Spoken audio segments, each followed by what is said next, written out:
Smackdown, Elimination Chamber, Wrestling Observer Awards, and anything else with you at 1-800-878-PLAY.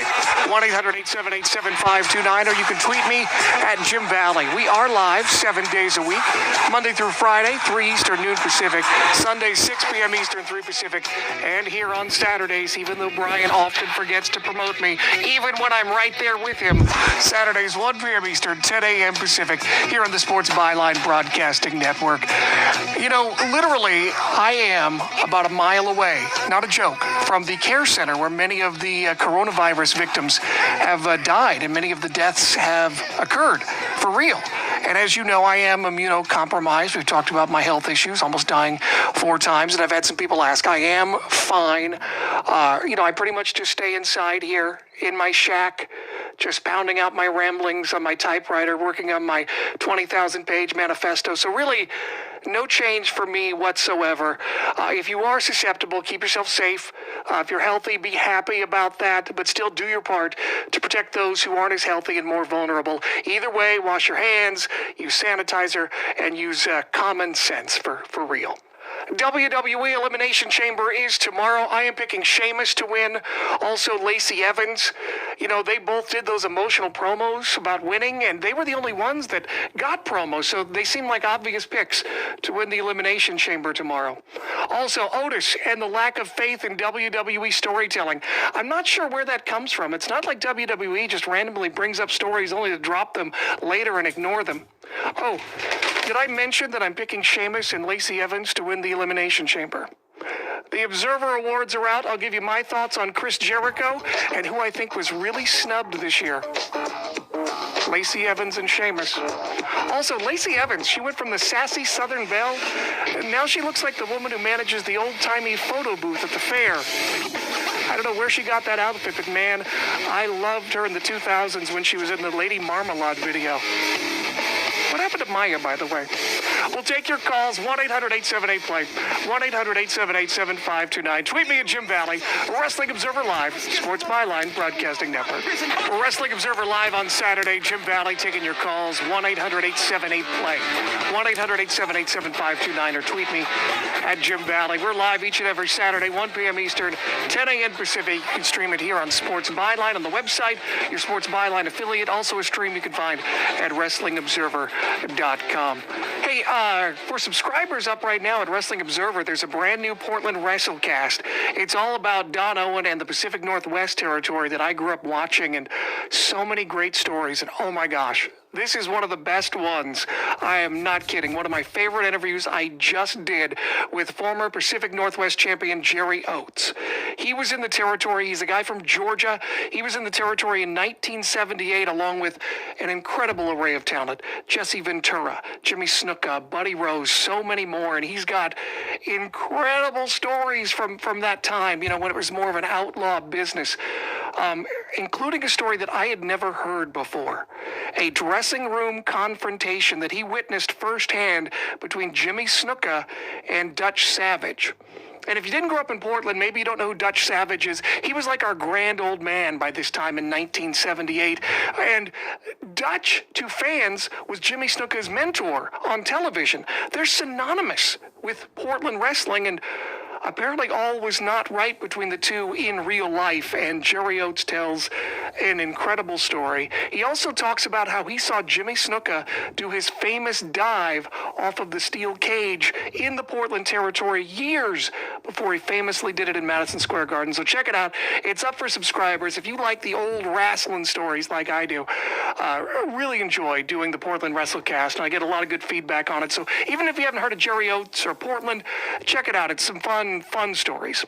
Also today, I want to give our best to Scott Steiner.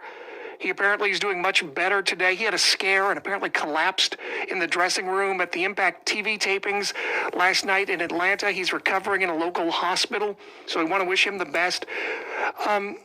He's one of those people that is such a character, it's easy to forget that he's a real person. So let's give him our best and hope that he recovers and lives a healthy and happy life. And I know a lot of people talk about Scott Steiner and Steiner Math and the Ric Flair promo and all of those sports entertaining aspects, but he is a real person, and I saw on Reddit people are asking your favorite Scott Steiner moments, and almost all of them were Steiner math, which is hilarious. It was genius.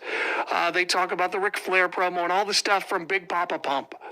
But if you did not grow up in the 90s with early Scott Steiner, he was amazing. A freak to be real. He was the American personification of that strong wrestling style. I mean, by 1990, the Road Warriors, they were still popular, but they had pretty much peaked. And the Steiners, essentially, for a lot of fans that read newsletters like The Observer, the Steiners had basically replaced the Road Warriors as the choice of fans for that hard-hitting tag team. Great matches. Steiner Brothers up against the Nasty Boys at Halloween Havoc in 1990 is a great match. They had great matches with Ron Simmons and Butch Reed in WCW, the Midnight Express, Head Shrinkers, Heavenly Bodies, and maybe their greatest rivals in Japan, Hase and Sasaki. The Steiner brothers were an incredible tag team, and Scott Steiner, that Frankensteiner, although not original, it had been done in Mexico, was incredible. And for a guy that jacked to be so athletic, he was amazing. I literally tried to grow a mullet like Scott Steiner's back then because it was so awesome, and boy, do I regret that. Still, all the best to Scott Steiner. Hope he pulls through. But Scott Steiner was an incredible athlete, an incredible wrestler, and the way he was able to transition and do more work and more psychology and more promos is a testament to his ring intelligence. All the best to Scott Steiner. Smackdown last night. That was a go-home show. Did you know that?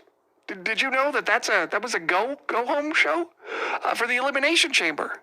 That's tomorrow.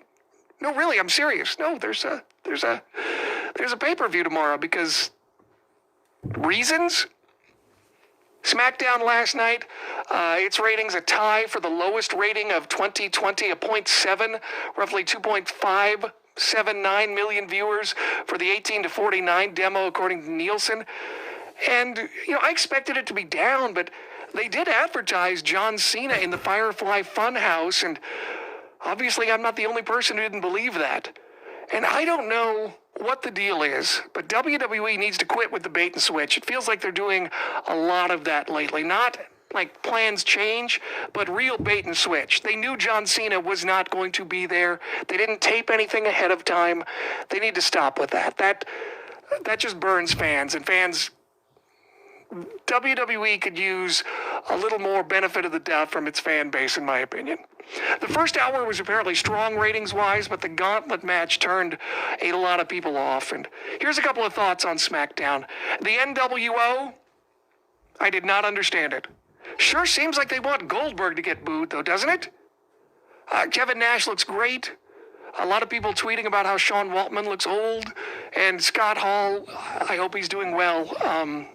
Don't do drugs, kids. Keep it to a minimum and be healthy and happy your entire life. Those guys made a lot of money, and I'm very happy for them, but I don't know. Sami Zayn, Nakamura, Cesaro, yeah, they're mid-card guys now. They're not that important, but did they look like bigger stars against the NWO? No. And it's not the biggest deal in the world, but they look like schmucks, and I cannot imagine that is not by design. Facing Braun Strowman, with that new vintage-looking Intercontinental Championship with Strowman's size and his beard and his outfit, the old-timey look facing off against three heels who don't look like they belong together at all. It feels like Wes Anderson is booking this feud. Sami Zayn, Nakamura, Cesaro, they should call their faction the Moonrise Kingdom. My prediction this Sunday is that Tilda Swinton walks out with the Intercontinental title and will face Bill Murray at WrestleMania in a match called Hell in the Grand Budapest Hotel. It's weird. It's just weird. Maybe Imperium could show up. Only this time, they'll be wearing red jumpsuits and have really tight curly hair. Last night, the gauntlet match, we also saw the Lucha House Party. Gran Metalik is one of the best wrestlers in the world. Brian talks about going to see things live. Grand Metalik Live is incredible. He makes things look so effortless. He makes the most complicated things look easy.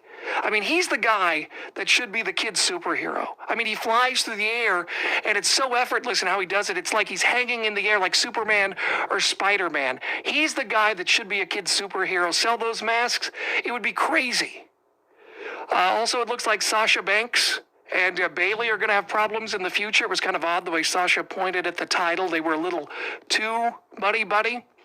And even though he was advertised for the Firefly Funhouse, John Cena did not appear. I thought maybe they'd tape something next week, but they didn't.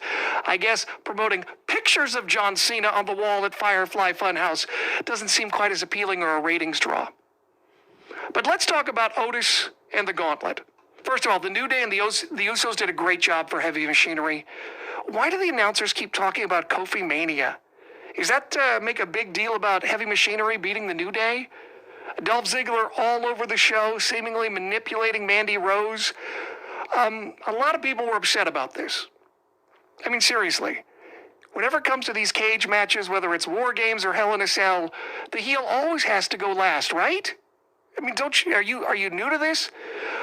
Somebody did tweet me, and they made a valid point, and I think it speaks for where a lot of fans are with WWE right now. He writes, thoughts on them never doing a feel-good moment on TV. I know most will agree they should save Otis's redemption for a big show, but I'd have loved to seen them win here rather than at the Chamber or risk getting lost in the Mania card. Instead, they just stuck to the Gauntlet format. That's fair. WWE has got a problem with storytelling. People aren't waiting for things to unfold. They're waiting to be disappointed. Your thoughts on that? 1-800-878-PLAY, 1-800-878-7529, or tweet me at Jim Valley. Wrestling Observer Live, Saturday, Sports Byline Broadcasting Network. Jim Valley, Wrestling Observer Live, Saturdays, 1-800-878-PLAY, 1-800-878-7529. We'll go to your calls in just a moment. I do want to mention that there's a petition online to make Kei Monito a playable character in Super Smash Brothers. Kei Monito, the little blue monkey of Lucha Libre. That'd be hilarious. I would love that. Eat your heart out, Kirby. You suck. Get out of the way. Kei Monito is the man. Also, literally, Kei Monito is my wife's favorite wrestler. When we went to Arena Mexico a year and a half ago or so, Kei Monito was there, and she could not have been happier. We have a mug, a coffee mug with Kei Monito on the front of it. He's awesome. I would love to see that happen. I literally sent messages to my friends who do work with Nintendo to let them know. Nothing will come of it, but that'd be awesome. Also yesterday, such an honor to be in the studio as Brian Alvarez accepted his award for the best book in the Wrestling Observer Awards. So humble, so beautiful. I imagine I was to be there so close to history as it unfolded. I felt like the translator for Bong Joon-ho at the Academy Awards. It was just touching. And I'll talk more about the Wrestling Observer Awards, my thoughts on Chris Jericho and some other things coming up here in just a few minutes. But let's go to the phones at 1-800-878-PLAY, 1-800-878-7529. Go to New Jersey and Joe. Joe, what's on your mind? Hey, what's going on, Mr. Valley? So I wanted to bring up the aspect of, there's a lot of stuff wrong in WWE, but at that AEW pay-per-view, we saw how blood is kind of pretty special when it's used, rarely. Do you think that them not using blood in either the Hell in a Cell cage matches or Elimination Chambers kind of watered down the product even more than it really is? Because that cage match, to me, felt special, really special with the blood. Thank you. Appreciate the call, Joe, at 1-800-878-PLAY. You know what I think waters down Hell in a Cell in a cage match? A big red light and a stupid-looking hammer that looks like it couldn't even be used at a carnival when you're trying to hit the bell. You can do drama. You can do selling. WWE is in a different world than AEW. WWE has got sponsors and shareholders, and WWE tries to be sports entertainment, and maybe they just feel they're in a spot where they can't do a lot of blood. And also, I think the other issue is that WWE, some people have a problem with blading. And that's why we saw, for example, Brock Lesnar just bludgeon, was it Randy Orton and John Cena? Because who doesn't like concussions better than just nicking yourself with a razor blade? Brother. As a publicly traded company, WWE is in a different position. I understand your point about, yeah, it does take away that aspect and make it seem less real, but you can also sell, you can do other things. Maybe you can sell a body part that was injured or something like that. It's just the problem with it is there's been so much comedy with this stupid red light with the Fiend and the stupid mallet and poor Seth Rollins having to cry and pretend that he's afraid of Bray Wyatt in a mask. There's a lot more to it than just blood, but it will be interesting to see whether or not WWE does respond. I would imagine certainly maybe if they go to their sponsors and get kind of the feel of the room, if they will do blood in the future, it's certainly possible, but we shall see. Again, it's hard to compare the two in that regard because WWE is the name brand. I think there's an expectation there perhaps with parents maybe, even though there's not that many kids watching. Maybe they'll change, maybe they won't. We've seen it in the past with the Attitude Era where Vince decided that it's passé to have good guys versus bad guys. So maybe someday we'll get the blood speech. I don't know, but I think it's just more that these stipulations don't mean anything. There's never a conclusion. We saw frickin' 2 cage matches on NXT, both for angles that were way too early. There's a booking problem. There's a comedy problem. There's a stylistic problem. It's more than just blood, but it definitely is a factor. 1-800-878-PLAY, 1-800-878-7529. Appreciate the call, Joe in New Jersey. Let's go to Virginia and Jim now. Jim, what's on your mind? You're talking about, I heard you and Brian talking about the other day about Shayna Baszler. Is it true Vince has already got tired of her? That's the report. You know, I'm not backstage, but that's the report. That's what people are saying. That's what the kids are saying. That's what Huggy Bear on the street is letting us know about. I appreciate the call, Jim. Let's talk about that. Shayna Baszler is a slow burn. Shayna Baszler comes out, you know, she's not the biggest woman in the world. She looks tough, but she takes time to get across. She's done better in NXT than I ever expected she would, and it took time. I don't see her as the person that you put for this year's WrestleMania, particularly since they don't talk about her real fighting background. Instead, she's a vampire. And ever since she's been a vampire, she's bit, 0 people since then. I think it would have been smarter maybe to save the bite for the Elimination Chamber or the Monday after the Elimination Chamber, because where do we go from here? Is she Ms. Pac-Man? I don't know. Looking at the Elimination Chamber as far as the women in it, I mean, who else has been heated up? They've kind of devalued literally everybody in that Elimination Chamber. I don't know who to choose. I mean, I guess you can always go back to Asuka. Asuka's old reliable, but they've kind of devalued her. There's also, Natalia. I don't know. It just feels like everybody was a retread, and then they were going to put it in and have it be Dana or Shayna Baszler. I don't know. It feels like microwaved. It feels like they've done nothing to build up anybody, and now that they don't have anybody and they don't like Shayna, what are you going to do? I mean, look at the women in this Elimination Chamber match. Natalia. Fantastic. She's a stalwart, but does anyone hate Natalia or think she has a real chance? Like I said, she's your cool aunt. Liv Morgan. She was fighting with Lana, and now she's not. Now she's fighting the Riot Squad, and 0 people care. I can't see that she's a solution. Asuka, we talked about. Ruby Riott, again, nobody cares. Sarah Logan. I'm so happy for Sarah Logan. She was raised by wolves. Wait, that's not her gimmick? No? What is her gimmick? Is she the weird instructor at nature camp? I don't know what she is. But every time Sarah Logan is on television, I'm like, well, I hope no one steals Main Event. I hope someone is keeping an eye on Main Event, because if she's not there, I don't know who is. They've got Asuka, they've got Shayna. And Asuka is smart enough and talented enough, she could probably pull something off, but what are they going to do? Is someone going to attack and kick someone out? Does Sarah Logan get booted from the Elimination Chamber and somebody else comes in to win? Maybe, I don't know. Does Sasha come in, perhaps? Was that a hint from the other night with Sasha? I don't know. They're going to have to do something, though.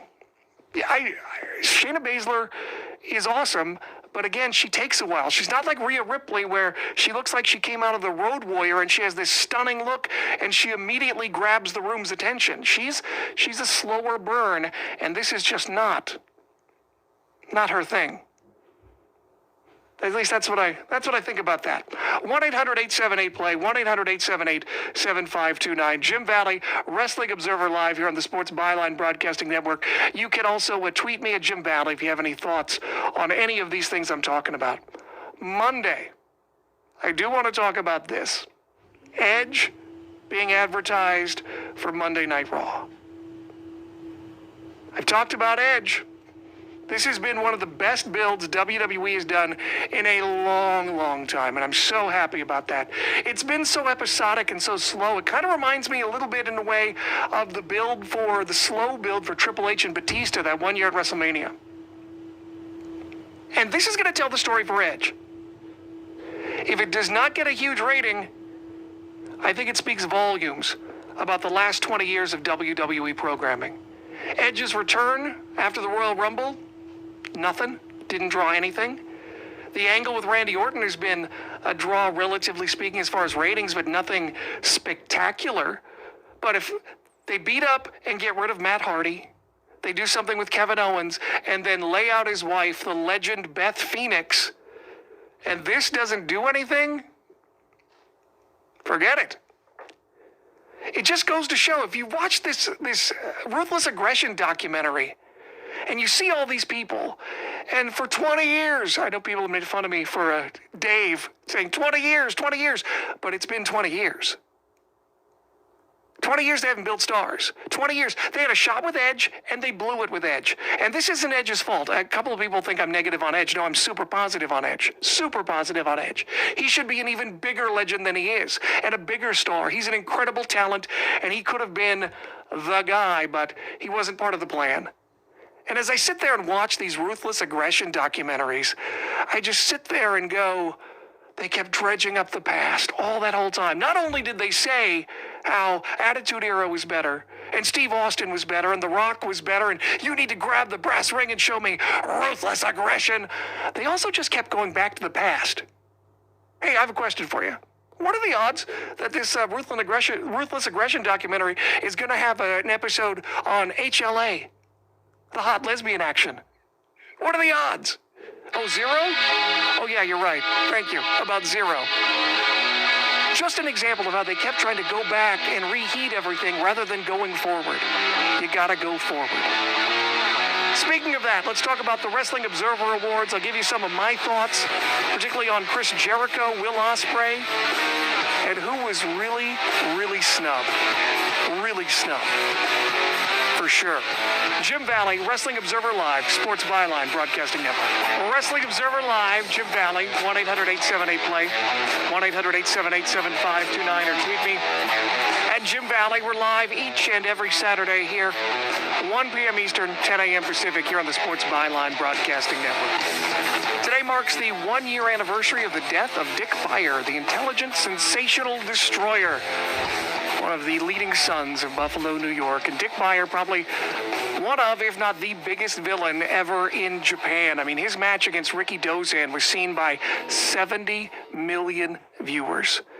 And he also went from a heel to being the first foreign babyface in Japan, because there was so much love and so much respect for him. He had probably the greatest matches of Giant Baba's career.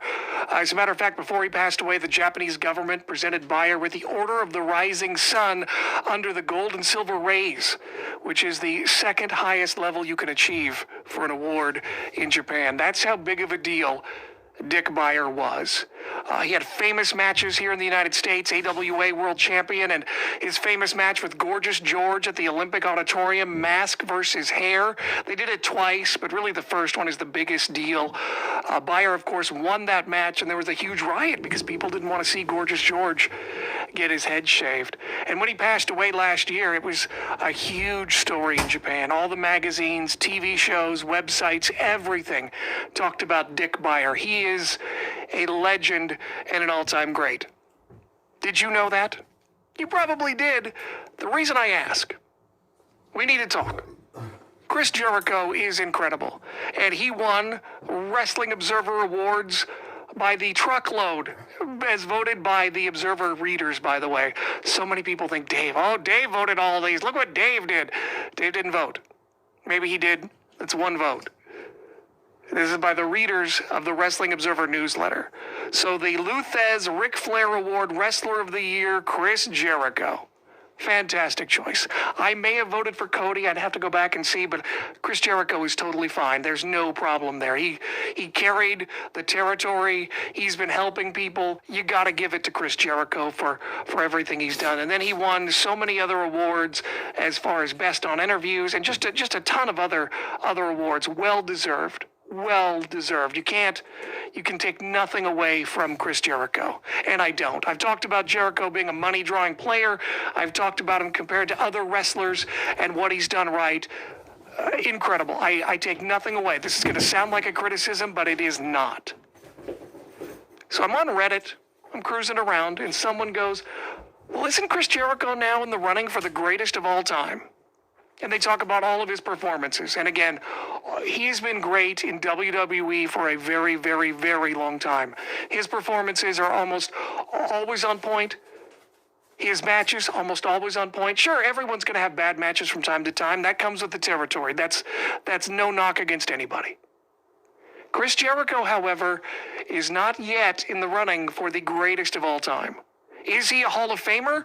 Oh, God, all day long. Is he one of the greatest? All day long.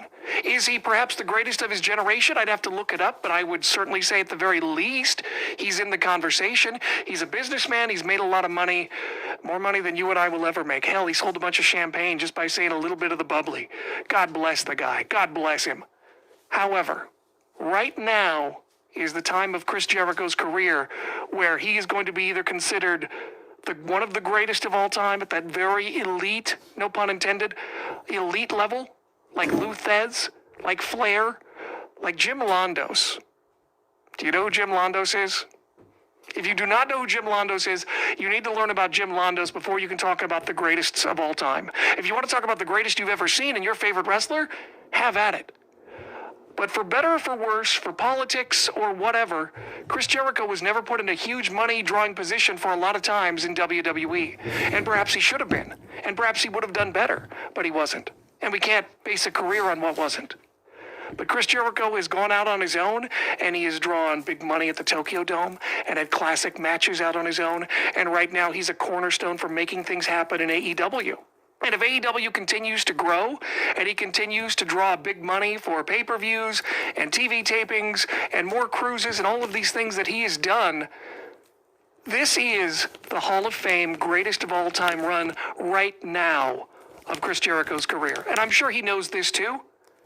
I'm not telling him anything he doesn't already know. He's a wrestling genius and one of the smartest people, and we're so lucky to have seen him and experienced this. And that's the other thing, is I'm not dogging on him at all. Enjoy this time, because this is going to be fun to see how high he can go legitimately on that elite list with Luthez and with Ricky Dozan and El Santo and all of these people who have transcended wrestling. Chris Jericho is smart enough, he's talented enough, and this is going to be fun to watch. So this is going to be quite a ride. So buckle up.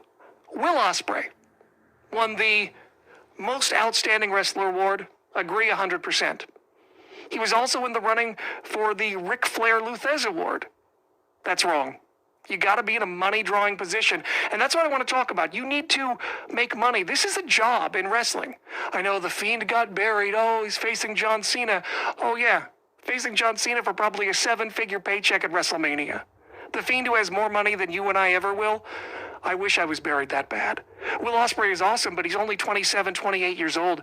He will, I believe, barring anything else, knock on wood, someday surpass Kenny Omega and be that big drawing guy. It's coming. That's why he's the British heavyweight champion right now. He's a heavyweight now. Again, buckle your seatbelts. It's going to be a heck of a ride. But until he's on top drawing money, you can't put him in that Ric Flair-Luthez conversation yet. Granted, I'd put all my money on him right now that he will be, but not yet. And that's where I want to talk about someone who was snubbed and ignored or overlooked for the Observer Awards. And her name is Hana Kimura. Oh, Jim, are you talking about Stardom again? Yes, I am talking about Stardom. Hana Kimura should have been a runner-up in something this year, and she wasn't. She should have been a runner-up for at least the Japanese Most Valuable. Okada? Sure, why not? Will Ospreay? Sure, why not? Kento Miyahara? Hana Kimura had a better year than Kento Miyahara. Kento Miyahara, an awesome wrestler. I know he's got his fan base and he's been incredible. Maybe one of the most underrated people. But let me ask you this. Who sold more tickets? Whose company is doing incredible right now? And whose company is growing, and whose company might be acquired by WWE? Kento Miyahara is great in the ring, and maybe he needs better opponents, and that's the promotion's fault. But Hana Kimura has grown her company and shown her to be a draw at her level and growing. And she's been a draw bigger than pretty much everybody in Japan, with the exception of an elite few in New Japan. Same thing with the women. The women's wrestling MVP, Becky Lynch, she's the man. Okay, that's fine. Number 2, Tessa Blanchard. Tessa Blanchard, outstanding wrestler. Congratulations on winning your title. Where is Impact? What do they draw, like 50,000 to 100,000 people in their ratings? What tickets do they sell? Hana Kimura should have at least been the number 2 women's wrestling MVP, at the very least. Shayna Baszler has been great on NXT. Io Shirai has been great, but she's in the middle of the card on NXT. Mayu Iwatani, the champion. She should be higher on this list of women's MVPs. Sari ahead of Hana Kimura? Hana Kimura is a draw. And as Stardom continues to grow, you will see this. And as great as matches are, and matches are important, too many people do not focus on the money drawing aspect. Oh, so-and-so is great. Yeah, they may be great, but they're not drawing money. Same thing, Jon Moxley right now, in an incredible money-drawing position. He's got his passion. He's doing great. He's in a better spot now and showing that he's a draw. And that's what this is also about. You can have your favorites. And look, it's great to have your favorites. There's nothing wrong with your favorite not being the number 1 star in the world. Too many people are obsessed with that. It's okay to like someone, and they're not the biggest draw. Hana Kimura is a big draw, needs to be acknowledged. But for you, it's like, oh my gosh, it's the worst thing in the world because so-and-so, my favorite wrestler, isn't the Universal World Champion and top wrestler and main eventing WrestleMania. My life sucks. Rip Oliver just passed away, the Northwest wrestling legend. And he was not the top draw when it comes to legends in the Northwest. He did very well in a very hard time when the WWE was expanding. He was great on promos and he fit the territory perfectly, but if you want to talk about drawing major shows and major cards, you can't put him up there with Buddy Rose. You can't put him up there with Piper. You can't put him up there with Lonnie Main. But to a group of fans who grew up in the 1980s, Rip Oliver was the best, and they loved Rip Oliver. And there's nothing wrong with that. He had a great career. He's got a great family. He's got his family that he loved. They were all around him when he passed away. And we did a show for the Portland WrestleCast. It's a free show if you want to hear it. It's up now, talking about all the angles and feuds and all the things that Rip Oliver did in his Northwest wrestling career that you can listen to. Again, it's free right now at WrestlingObserver.com.